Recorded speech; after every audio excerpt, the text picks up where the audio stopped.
I'm going to go ahead and do an intro, and then we can go ahead and get started, okay?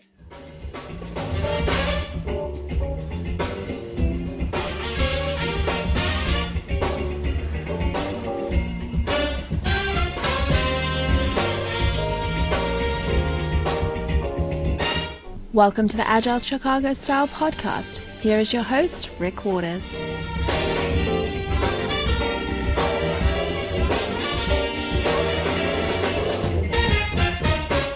Welcome back, everybody, to another episode of the Agile Chicago Style podcast. I'm Rick Waters, your host, along with Marcelo Lopez and Chris Coultas today. Good morning, gentlemen. How are you? Good morning. I'm doing well. How are you guys doing? Yeah, I'm doing all right, Chris. Thank you. Good morning, Rick. Glad to be back on for my sophomore flight. For listeners who heard our last episode of the podcast, they'll remember that Chris was on last episode introducing us to the DRiV. And I wanted to do another episode, one, because we had such a great time with Chris last time. And, just wanted to keep the conversation going, but also with Marcelo, because Marcelo and I offer the DRiV report to the people that we consult, and wanted to get Marcelo's take on a lot of the things that the DRiV offers, as well as, again, back to Chris, wanted to talk about other reports that Leadership Worth Following has, as well as Chris's book that's coming out very, very soon. So we've got a lot of ground to cover if we want to. So number one, Marcelo, anything you want to talk to Chris about or tell listeners about as far as the DRiV goes, since you weren't in on the conversation last week? Yeah. Well, first of all, I want to thank you, Rick, for turning me on to the DRiV, okay?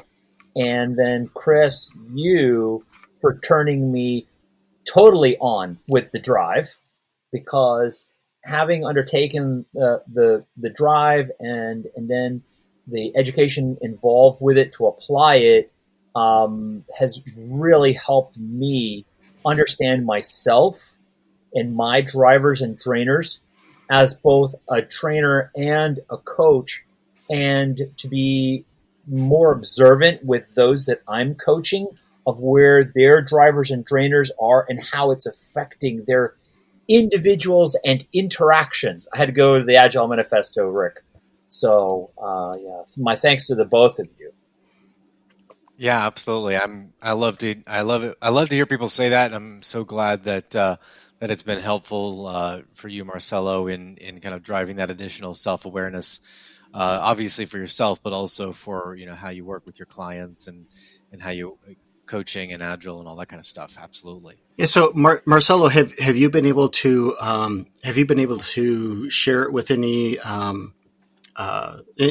that you coach lately and see any results? Yeah.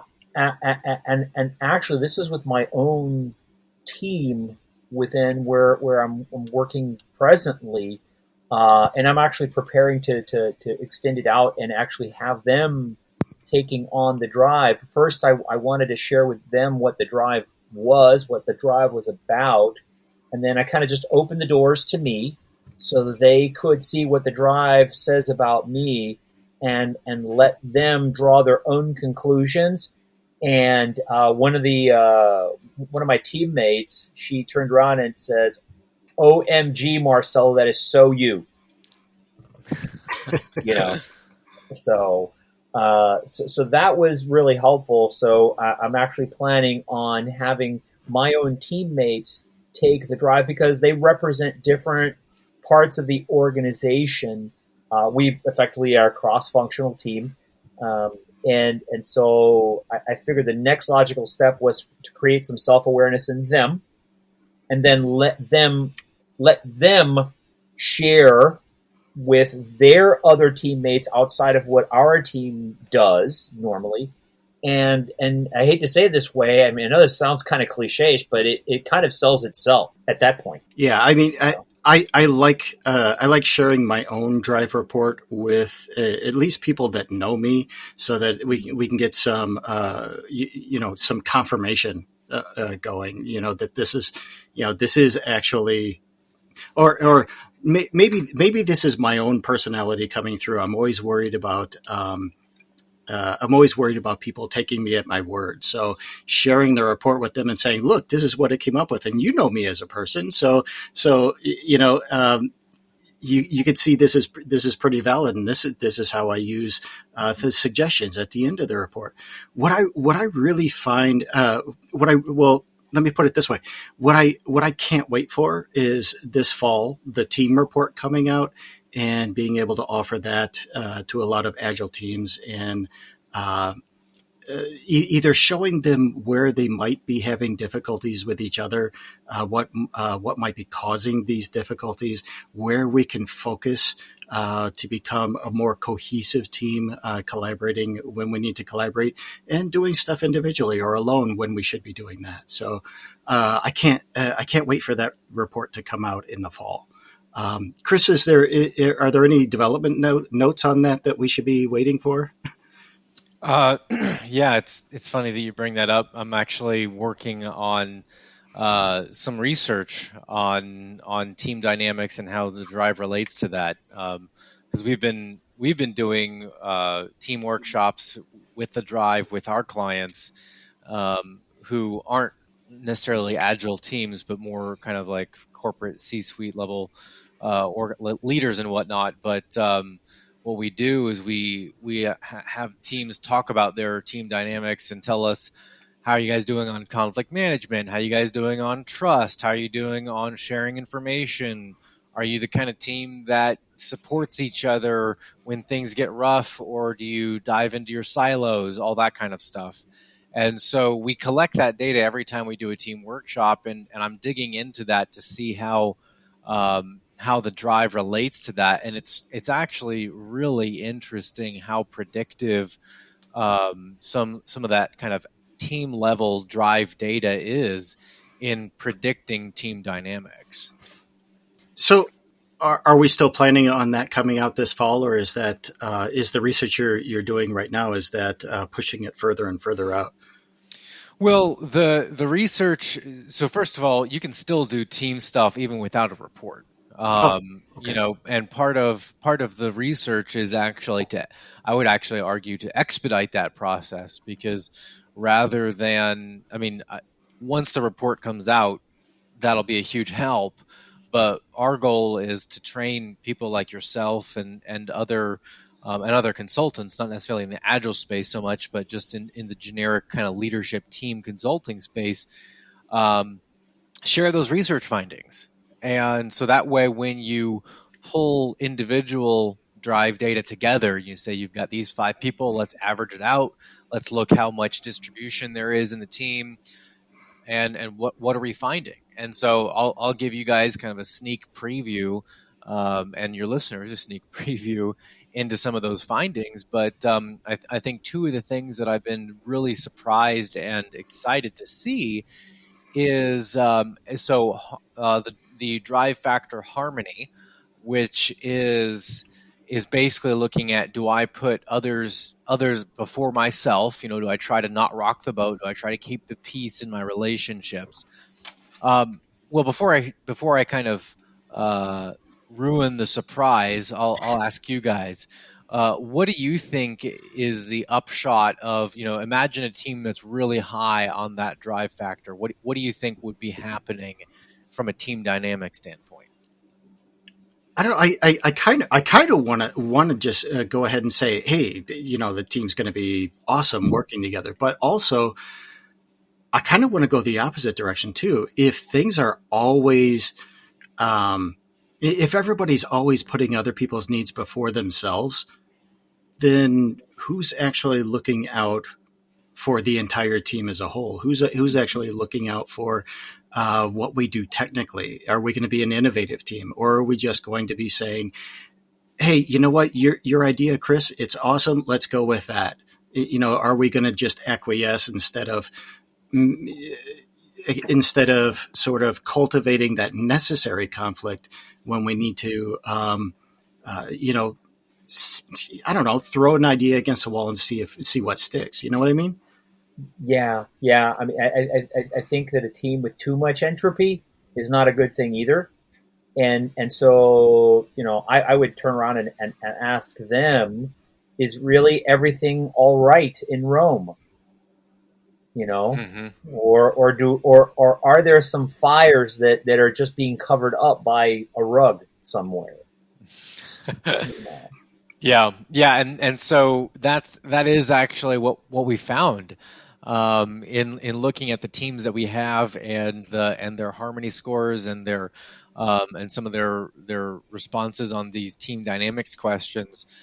We actually did find that it was the lower harmony teams that were more effective, and a lot of it is exactly what you were describing, Rick. That you end up kind of papering over or rugging over, what's actually happening in the team, and you miss out on the value of diversity. You miss out on the value of real conflict, because it just ends up being either the loudest voice in the room or the first voice in the room, but no one wants to disagree, and so you miss out on those best ideas. So that was really surprising to see that harmony. Now, granted, most of the teams that we're working with, there's no team that I'm worked with yet that has like a team average of 5 on harmony, 5 out of 100, right? I mean, I don't know exactly what a team that low on harmony would look like,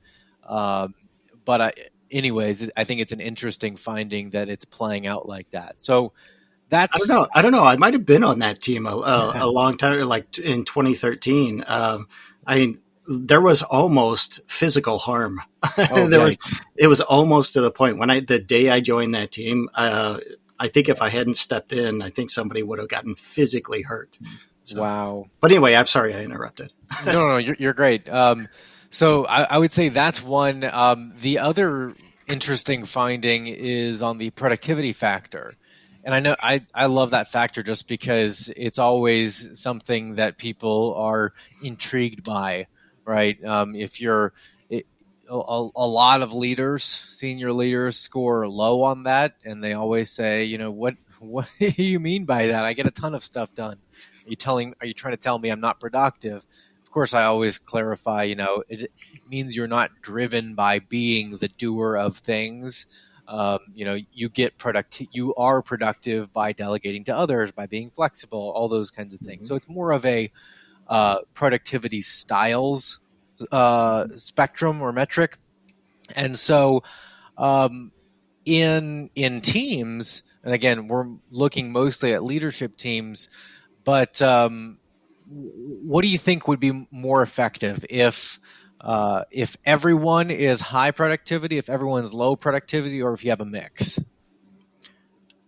I would say probably a mix, but I'm starting to think because of the questions that you're asking us here, I'm starting to think that we want to mix in everything. But again, I'm just taking a sample size of 2 here out of what do we have, 28 drivers, so. Yeah, well, and to keep it simple, I'm talking about the factors. So we do only have 6 factors. Oh, the factors, yeah. Yeah, so productivity, harmony, but so to your point, Rick, no, I would, from what we're finding on the harmony side of things, it's actually not so much like you want a lot of distribution or variance, or you want some high and some low. You do want more of that just kind of overall average, or like moderate score on harmony, moderate to moderately low. Lower is better with harmony. With productivity, what we found is that the more variance you have, so it's not even necessarily whether you're high or low, you just want a lot of mix in the teams. And we found that the degree of variance or distribution or mix or diversity on the productivity factor was very positively predictive of team performance. Really? So you want a really wide range. Yeah. So even though you may have, that may be a tension driver, for the Mm-hmm. team, right? Because Mm-hmm. I, as a high productivity person, look at that low productivity person and think that they're, goofballs or unreliable or, whatever. And then on the flip side, the low productivity person looks at the high productivity person and say, oh, you're just, you're too uptight, you're too rigid, have some fun.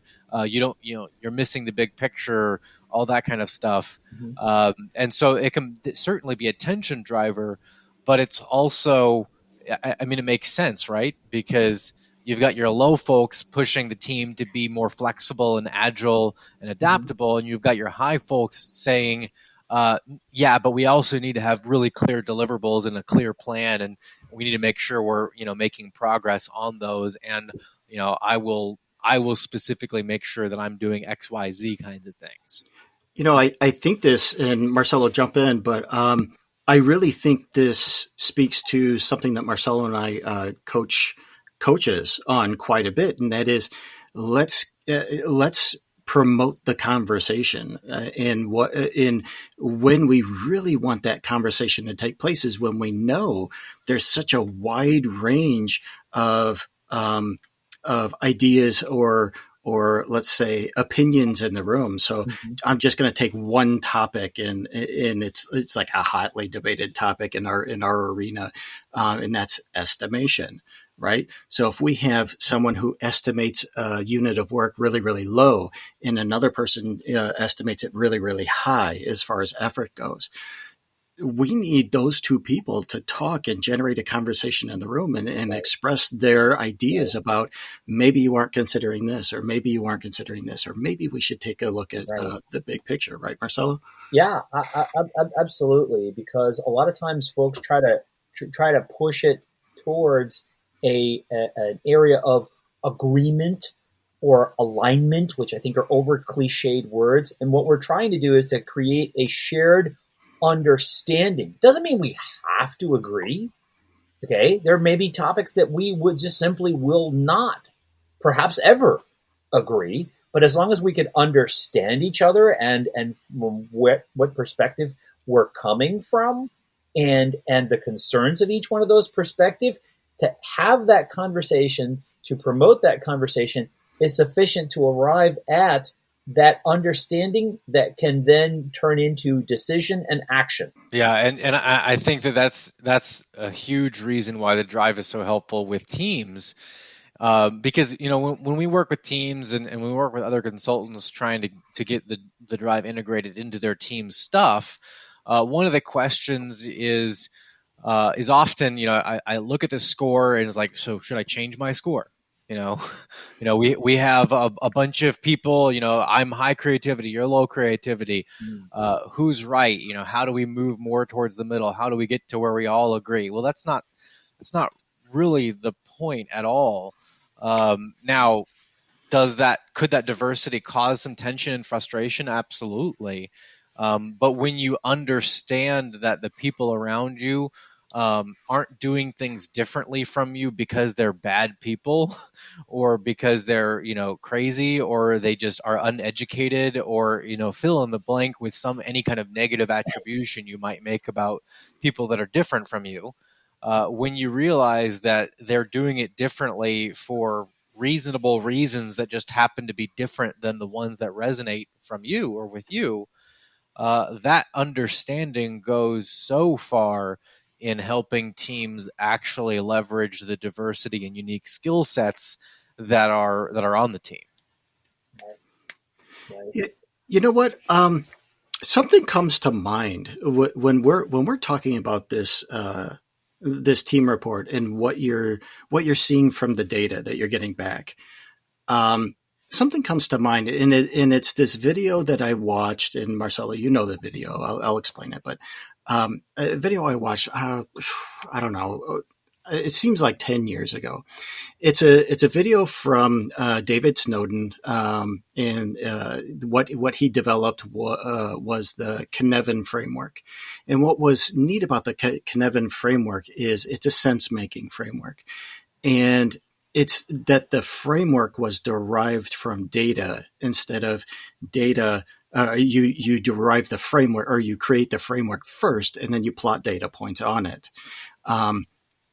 what's interesting to me is that it sounds, Chris, like what you're doing is you are you are creating the report, or you're creating the insights for the team report based on the data that you're receiving. So you're starting not with the report and trying to pigeonhole teams or people into the suggestions that you give them later.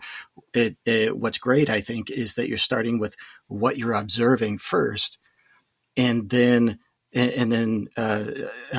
collecting more. Well, let me put it this way: it seems like what you're doing is collecting a lot of observations, and then coming up with a report based on the observations instead of vice versa. Yeah, well, and I mean that comes from and it actually is a little bit of both and I'll unpack that here in a second. But what you just described, it does come from, who we are as a company. One of our principles is great science. And it's easy enough to kind of make your own assumptions about how you think something can work and just say this is how it operates, and give recommendations based on hypotheses or kind of best guesses.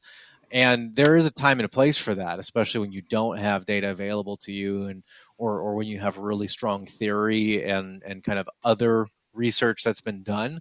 But we don't want to just do that, and that's exactly why we have collected and continued to collect data, because the insights that we want to provide are, they need to be grounded in data. And I think that harmony thing is such a great example, or the productivity one is such a great example, because I could never have predicted that that the variance on that product, or the distribution on the productivity factor, would be one of the most predictive things in terms of predicting team performance. But it turns out that that's the case. And I mean, once you see the data and you see the relationships, it makes a lot of sense. And there's great theoretical rationale for that. But kind of coming at it the other direction, there's a lot of relationships that are hard to anticipate. And so we want to give people data-driven recommendations. Is there anything that you are is there anything that you haven't observed yet that you're waiting to see, or is there something that you're some problem that you're trying to solve, and you just don't have examples for it yet? Maybe not examples per se, but so in teams research, and this isn't just an us thing, this is a thing in the entire space of being able to predict team performance, because being able to predict team performance and improve team performance is huge, right? Because I mean, every organization in the world relies on teams in some form or fashion. The military uses teams. NASA is going to send a team of, astronauts to Mars someday. You better hope that team of individuals is a high performing team, right? And so being able to predict and improve team performance is kind of like the holy grail. But the thing is there's so many factors that go into it, and like drivers and motivators, values, personality, like that's one factor. But I'll just give you two, because I could just give you a laundry list of other factors, but I'll give you two other factors here. Team size and how the individual plays in. So team size is an interesting one, because how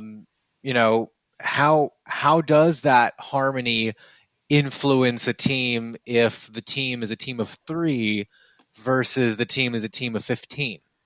Is it more important in a small team to have a lot of trust, and maybe having a ton of harmony in a team of 3 is actually good, because it's easy to be straightforward with people in a team of 3.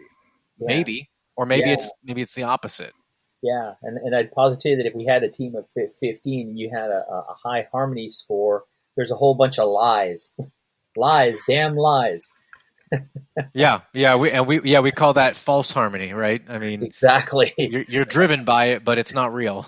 Exactly. Yeah. Exactly. There's a whole bunch of mutes inside of that team that aren't speaking their mind. So, Yeah. I mean, they obviously the drive's got a lot of inbuilt mechanisms to ferret out, contraindicating, um, uh, responses. That was one of the things that drew me to the drive, Chris. The fact that you guys were making a really concerted effort to ferreting out where there was cognitive dissonance on the part of the individual in their responses. And I go, this is great, because you can try to hide from yourself, but there's only so far you're going to get. Mm-hmm. And that was one of the factors that it's like, okay, yeah, this is really workable, and it is a point that when I've talked to some of the folks on my team, I said, and I wanted you guys to know that this has, taken into account any kind of question where I might not have been as honest with myself as I should have been. This sort of assessment will kind of ferret that out of me. Mm-hmm. Okay. And so when I'm showing you this, I feel that with a high level of confidence, this is me that you're seeing. Yep. Yeah, and what's extra interesting there is that going like on that team dynamic side of things is, even if you do have 15 people that are all genuinely driven by high harmony, the assessment ferreted all that out, this is who they are as an individual, that you can still have that false harmony dynamic because everyone so deeply wants it to be, feel kumbaya and good and don't rock the boat. And so at the individual level, it's genuine harmony, or you're trying to do that, but it creates this false harmony dynamic in the team. Yeah. And I got to tell you, I know just the team that wants this assessment. This is going on. I know exactly the set of humans who need to have this, because when you just said kumbaya, it's like, wait a minute, that was going on at 9:00 this morning. I was in that meeting this morning. I was in that meeting. The only thing we were missing was the marshmallows and the s'mores. The s'mores and build them. I love that we can actually take these reports, put them together, take a look at the team as a whole on paper. Mm-hmm. And it expresses what people like Marcelo and I are feeling when we're visiting these teams. We can feel these types of things in the air. They're a little difficult now that we're all kind of remote, but when we're in the room and we're visiting these teams, there is that air of either absolutely these people love working together, or they're going through the motions. They're putting on a good face, maybe that false harmony type thing. We can feel that stuff in the air. And we, if you're a little bit experienced at this, you know whether it's genuine or not. Well, yeah. And that kind of goes back to, and Rick, I promise I haven't forgotten you had asked about some of the things that we're continuing to look into. So I still have one more thing to touch on there, but just to unpack what you just said there a little bit, I think it's one of the reasons why we talk about the drive as being something that helps you understand the why behind the what. It's really easy to look at yourself or an individual or a team and say, yes, here's what's happening, and this is not good, or this is good, right? This is what's happening. But until you really understand what's behind that, what's driving, no pun intended, but what's driving that what, then until you do that root cause analysis, right, then you don't have levers to pull, right? You're just kind of pawing in the dark, hoping that you actually hit that root cause. But what DRiV does is it actually gives you that data, research, science-backed why behind some of the dynamics that you may be seeing within a team. What's that other thing you're still looking for?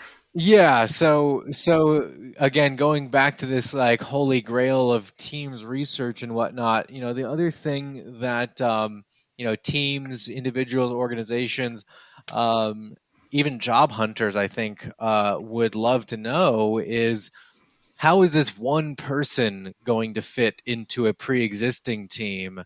Um, so as a job hunter, I'm going to be working really closely with these 5 people. Here are their team. Like, here's what drives them as a team. Here's what drives me. If you drop me into that new context, what's that going to look like? Is that Yeah. a place that I'm going to enjoy? And are they going to enjoy having me there? Yeah, we Yeah. never encountered that in our work, Rick, right? No, Actually, it's working just fine. Oh, it's just one more person. They're qualified, sure. Oh, yeah. actually, this is one of the things that Marcelo and I talked about immediately after your class, and that is we got to get this in front of HR professionals. Mm-hmm. Yeah, because like whose idea was it to hire this person in the first place? Oh, well, they met all the qualification. I go, okay, so you got a list of keywords from Indeed. Oops, was I supposed to say that out loud? I'm sorry.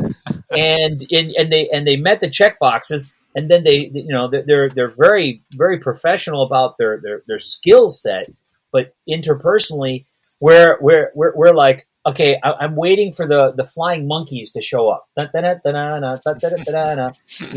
because we've now had a cohesive group of individuals that have now formed into a team, and they've got a groove. They got their rough edges, but they're grinding them down and they're working around them. And now they've got another diamond that they've got to figure out. Okay, where are the sharp edges again? But we have no insight into where the sharp edges are, and so the team struggles for a while until they start figuring this out. Right? Mm-hmm. And this is one of those things that the DRiV would say, okay, great, I've got some insights.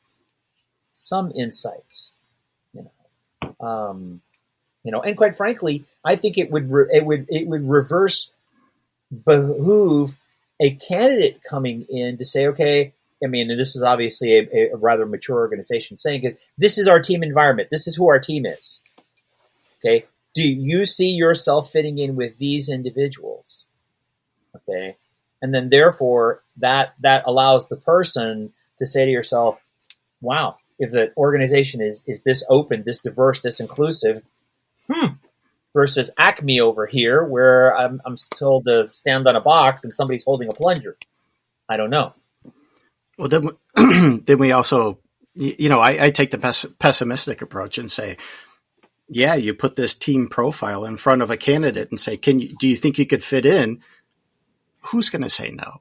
Right? who's going to say, you know what? That team's not for me. No. I want a paycheck. So I'm going to say absolutely. Well, however I don't mesh well right now, I could fit in eventually, Yeah, so Chris, you called it the Holy Grail. I'd call it the Holy Grail too.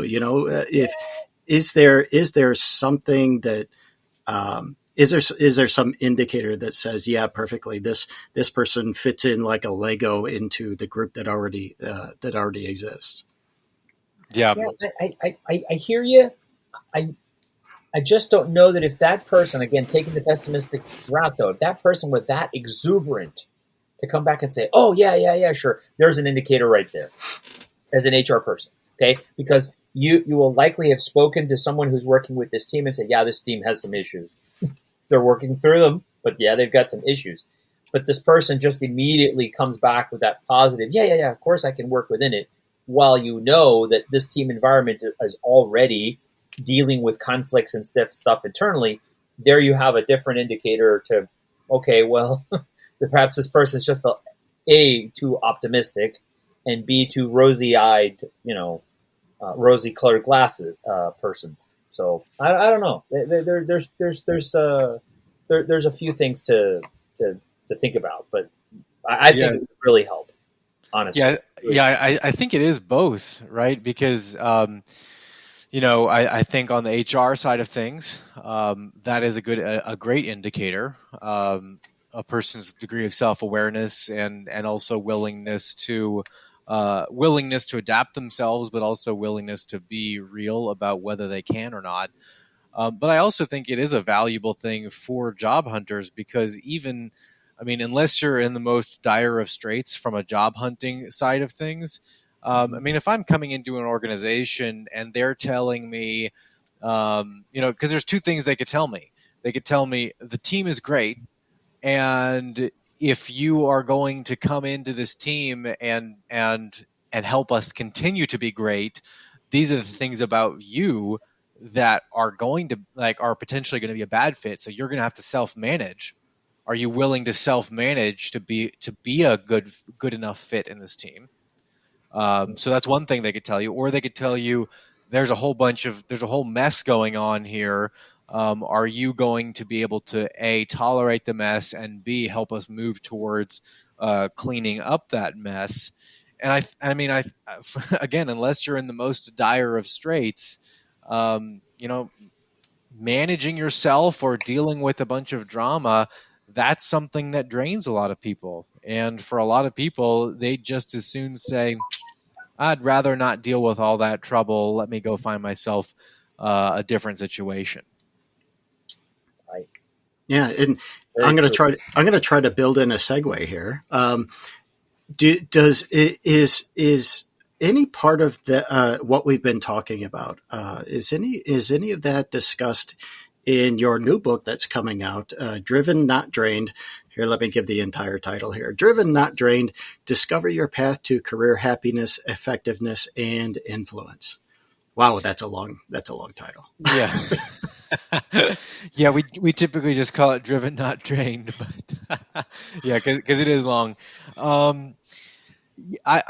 So the book is mostly focused actually on that individual kind of level. So we're not really diving into team dynamic. I mean, again, I'm just now doing the research, so I wouldn't want to write a whole book based on just my assumptions here.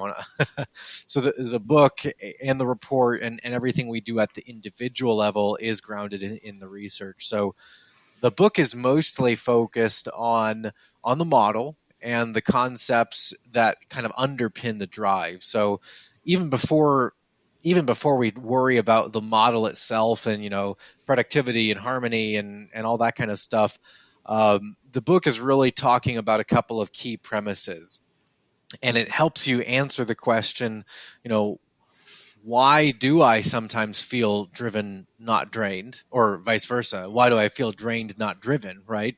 And what can I do to flip that script, right? Because we spend probably about 50% of our waking adult lives at work, right? And so you would hope that when you work, you get re-energized, that you don't have to bend over backwards just to not hate your job, right? that would be the hope, right? But for too many of us, the idea of a dream job is literally just that, a dream, right? Mm-hmm. And so what we do is we unpack a little bit of the psychology behind why that's harder than it should be. And there's a whole bunch of systemic stuff, right? This is not a blame the victim book, right? I mean, leadership that exists outside of you is a big thing. The organizational systems and processes, the broader economy. There's a bunch of stuff that actually affects whether you're happy or not. But what we're doing is in this book is we're focusing on the you factor, because there are a couple of things that really get in the way of our ability to make the right choices and to have the self-awareness that we need to create that career that makes us happy, effective, and influential. And so we touch a little bit on that. And then once we do that, we dive into the model. And if you're driven by this, you should do this. And if you're drained by that, you should do that. So what we're trying to do is basically say, your own self-awareness is a big factor in whether you're happy, effective, and influential. And then the rest of the book is, here's how you get that self-awareness. Is it written with a whole lot of science and data behind it, or is it more of a Chris and Rick talking together in a more a clinical sense of Chris, here are all my problems, and what I want from you is to tell me how I can approach these problems with a better frame of mind. I would say it's more the latter than the former.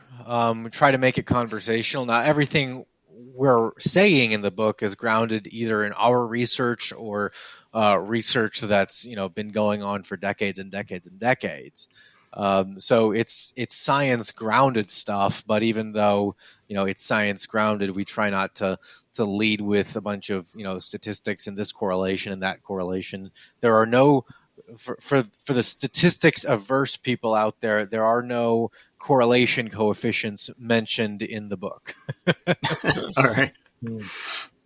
And are you finding that human beings are human beings no matter what generation they come from? Because my generation really likes to blame everything on millennials, right? So are we finding that people are just general human beings haven't changed generation from generation? Are we finding that? So that generational research isn't a main focus of mine, although I do try to kind of keep tabs on the trends there. Really, there are two schools of thought, and as with most things, here's a political answer for you. It's probably somewhere in between those schools of thoughts. The one school of thought is like on the one end of the spectrum, you've got generations are truly unique, and it's because of massive societal, technological, cultural changes that influence people during their formative years, right? So like I'm probably going to get this wrong here, but like your baby boomers were influenced by World War II or the stuff that happened right after World War II. Your millennials were influenced by the rise of the internet, those kinds of things. Again, I may be mixing generations here, but the premise is, you've got these huge shifts that are influencing generations, and as a category, it influences the way that they think and talk and what they value. All right, so that's like school of thought one. The other school of thought is a lot of those shifts and those differences that you see across generations aren't actually necessarily generational, but they're stage of life. They're driven by stage of life. Mm-hmm. And so, millennials right now, may be seen as, entitled or job hoppers or, put whatever negative attribution you want on millennials.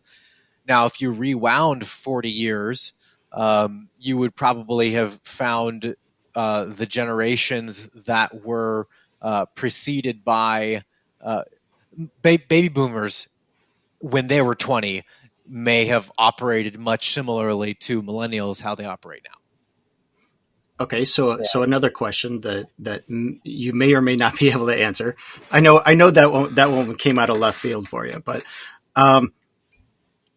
because you brought up the stage of life thing, does that mean that if the DRiV had been around when I was 25 years old, and I took it then, and now I took it last year, would those two reports be similar, the same, or completely different? Yeah. So you're right. That's a question that's technically impossible for me to answer, right? Because it hasn't existed that long. Right. But what I can do is share with you a little bit about the research that's kind of existed in the broader like personality, motives, values space, which drivers is different than that, but they're kind of tangentially similar to each other. And so what you're hitting on is actually kind of an emerging trend in the personality research space, and it's called the personality dynamics framework. And while the DRiV and any other personality assessment worth its salt has a has a degree of stability to it, and the DRiV is as stable and consistent as any of the best tools out there. Personality is not your blood type, right? It's not your DNA, and the idea with personality dynamics is personality isn't this like mystical thing that just happens to exist and describes you. It's actually composed of things that are that actually logically make sense and that actually are changeable. So how the DRiV operates is your drivers are comprised of your habits. Your drivers are comprised of the things that you want, the things that you like, and your drivers are comprised of the things that you believe or think you should do. So do, want, should. And so the answer to your question would be, 20 years ago, did you have all of the same beliefs that you have now? No. Probably not. No way. No way. So, that's the long answer. The short answer is it would be similar, right? Because, we do have like a common base from which we grow, right? But for most people, there's going to be that kind of degree of similarity. But again, we don't believe the same things we did 20 years ago. We don't necessarily like the same things that we liked 20 years ago. Our habits change. Our situations change. Those kinds of things.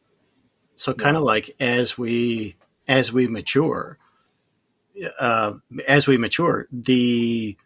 book Driven Not Drained, it's going to mean it may give us, I don't know, different things to look at in different ways at different times of life, right? So maybe if I read it now and I read it 20 years from now, I'm going to get something different from it. That's I actually hadn't thought of it like that, but that's a really good point. Yeah, I think so.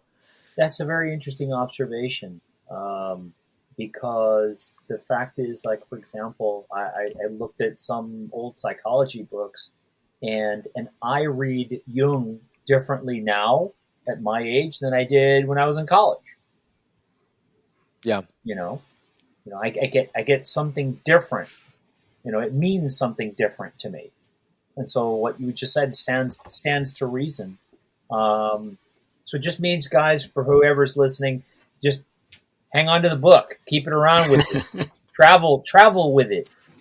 It'll come in handy.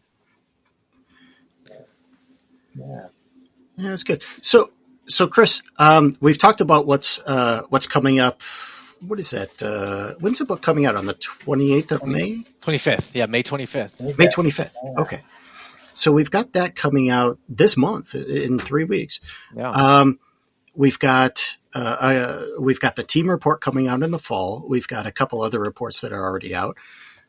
What is farther down the pipeline for you and your company? What's on the horizon, way out there? That's a great question. There's one thing that I almost don't even want to say it, just because it's DRiV for politician. Maybe. But yeah, there is one thing out there that's so, I think, could be game changing that I don't even want to give a sneak preview, but I will tease it by saying it's something that helps us understand the errors in our thinking. I love it. I thought you were going to say this will help you find the perfect mate. Yeah. For some of us, they're the same thing, Rick. Yeah. Some of us, they're the same thing. I don't know if my present wife is going to be my wife, not my present wife, my wife. Let me be perfectly clear. But if Chris had this about 20 something years ago, it would have come in really handy. So.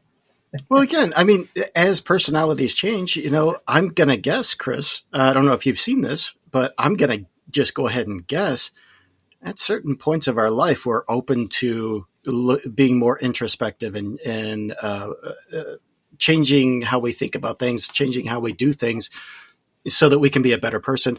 And at other times, we're not, Yeah, I mean, I think stress is probably the biggest thing, right? Because introspection and self-management, self-modification, whatever you want to call it, um, takes effort, right? It takes emotional, mental effort. It takes time, and when we're stressed, what do? We go back to the things that make the most sense to us. When you're tapped for resources, the last thing on your mind is, well, maybe I should do something differently. Yeah, yeah, we are definitely as entities, we are definitely pattern matchers and pattern returners, and if we have made sense of things a certain way before, and we haven't learned new sense making ways, we always go back. We Mm-hmm. always return. So I think an indicator of growth is a person looking for new patterns of sense making. And I've actually heard, since you mentioned him earlier, Dave Snowden, that was one of the things that is that, what is hoped to be learned out of Kinevin is your own ability to sense more patterns of sense making. And that's actually one of the things that when I start applying the DRiV more, is to facilitate folks applying the DRiV to find new patterns of them making sense of themselves. I'm not eternal. I don't plan to have to be here coaching you 3 years from now. I don't mind it, but I would hope that you would be able to learn patterns of your own behavior to be able to be making sense of yourself. Mm-hmm. You know?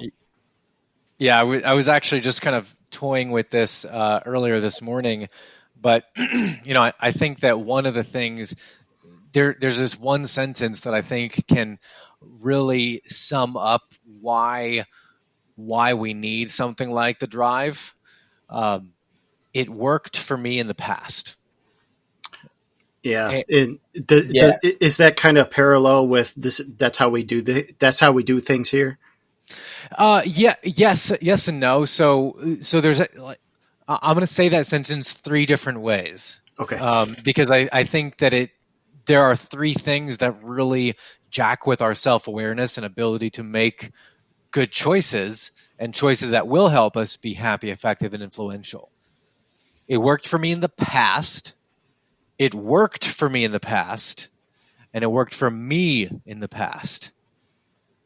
So there are actually, it's funny when you think of it through those three lenses, because there are three really distinct, what's known as cognitive biases, but there are really three distinct things that get in your way of making good decisions, and they all spring from that same thought. It worked for me in the past. There's a thing called affective forecasting. We're really bad at projecting into the future what we think is going to make us happy. We say, this makes me happy now, so it's going to make me happy in the future. Turns out that that's actually often not the case. Mm-hmm. Things change too much. It worked for me in the past. We say, okay, well, it's the hammer and nails thing, right? This makes sense to me. I'm going to do it. It was effective back then. And even if times change, even if situations change, we're not that great at noticing when what would be effective is going to change. And then it worked for me in the past, right? We are all biased to say that, whatever makes sense to me is what should make sense to everyone else. And I think that when we fall into any or all of those three traps is when we start making decisions that are going to be less than effective. And so we get ourselves into situations and we make choices that either make us unhappy, that are ineffective, or that are not as influential as we think they're going to be, because we're coming at it from our own biases and not taking into account how others operate. Yeah. So let me ask you this question, and I'm going to put it in the context of leadership, and not to enter into a session with you, but putting it into context. In your experience, when you're thinking of leadership teams, and by here I'm going to contextualize it and say executives, okay? Mm-hmm. Which one of those do you find is most prevalent? And if you've been able to ascertain from the those you work with, and that you can share, because I don't want you to break any confidence, Why were they able to share with you why they applied which one of those biases, and what did they end up doing about it? I know I threw a very big long question at you, and if you want me to rephrase, I will. No, I'll take a quick crack, and Rick, I know you've got to jump here, so I'll give a quick answer, and then we can take it from there. But I think the way I'd answer that question is in executive teams, I would say the most problematic of those three, because we don't necessarily we don't necessarily unpack the DRiV using that lens all that often. Yeah, I know. I kind of punked you there. Oh yeah, no, you're fine. But I do think that the thing that's most problematic for executive teams is often that it worked for me in the past, and again, that's why we explain, like, this is where I'm coming from. And then where are you coming from? And then once teams understand it, they can really unlock themselves. Okay. Using my own experience, I would venture that yes, that's probably the case. I was wondering which one you say, but yeah, in my experience, it worked for me in the past. Mm-hmm. Yeah. Wow. Yeah. See, Rick, it was worth having the conversation. We've just unpacked yet another use case. Yeah, I'm actually trying to digest that whole thing, and every, let's say, not so great executive relationship I've had. An executive bringing the same solution to this problem as has worked in the past. I'm right there with both of you guys. I think that's right on. It's worked for me in the past. So I can already see this as a follow-on exercise to the DRiV. Yeah. It's like I'm just a whole bunch of bells are going off in my head. Chris, thank you, appreciate that. Wednesday at noon. All right. Well, thank you both. This has been great. I really feel like just in the last 10 minutes, I've got a lot more tools in my tool belt as an Agile coach.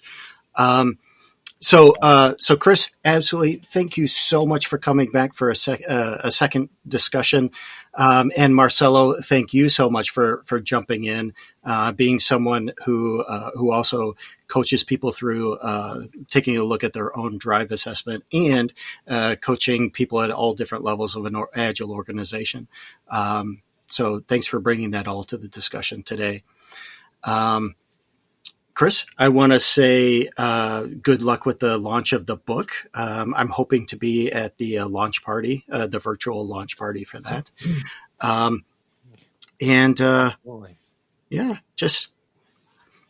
never know how to end these things, especially when it's been a great conversation. I never know how to end these things. So let me do it this way. Thanks everybody for listening. And I want to say thank you for Chris and Marcelo as well. Thanks for listening.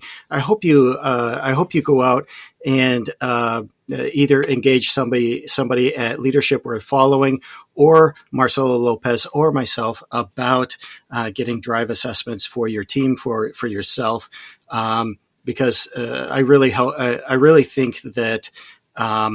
Being able to work cohesively and collaboratively with others is extremely important for getting complex work done.